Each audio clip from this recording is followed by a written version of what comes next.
brain is capable of producing new cells and forming new neural connections throughout our lives. Even after injury, the brain can recover. Here is a fascinating insight.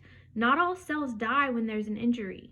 Glial cells, which support and protect neurons, have been shown to revert to an immature state and redevelop, essentially resetting parts of the brain once thought to be permanently damaged. I personally experienced this when I felt the thread snap. Before I knew the science, I just intuitively felt like part of my brain snapped back to infancy and then progressed through the normal stages of human development. The sense of regression was mirrored in my symptoms. At first, my neck gave out and couldn't hold up my head, just like a newborn.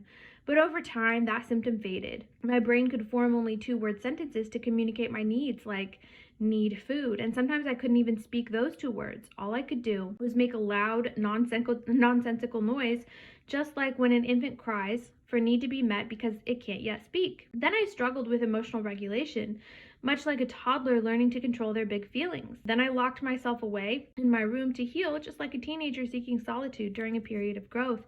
And eventually, after a couple of years of isolation and rest, I gradually started becoming myself again. Fortunately, I had taken classes on human development as part of my teacher training before I got sick. So again, I had hope for my recovery because of what I already knew. Humans progress over time. We aren't stuck, and neither are our symptoms.